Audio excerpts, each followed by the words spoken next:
Were there any operations that were deemed failures that later on? We had tons of them. That later on you were corroborated maybe after the operations that we thought were failures and then turned out to be successful. Yes. There's one particularly signature one.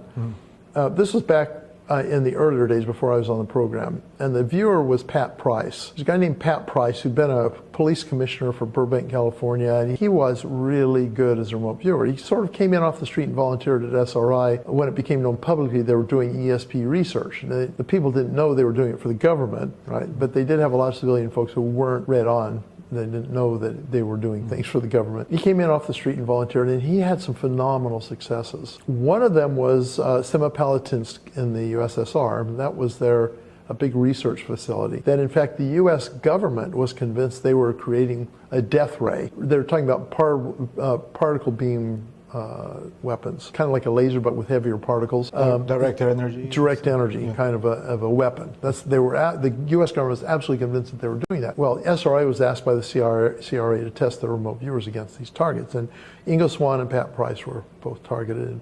Price's was just remarkable. He described features of that target that you would have to have had access to the highest classified satellite imagery at the time to know was there.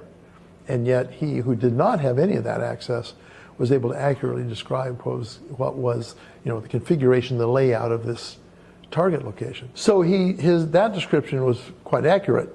But then when they asked him what the purpose was, he said, well, this is space exploration, and they were making some big spheres about 60 meters across, I think was the dimensions of it. And he described those spheres and even gave a dimension, but he got it off by a few meters. Get what he said.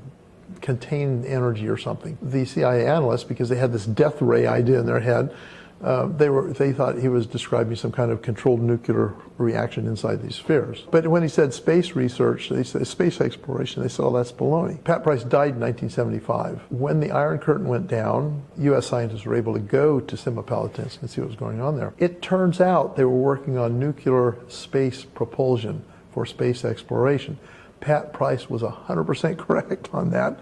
Got it right, but he'd been dead for 20 years by then. Oh.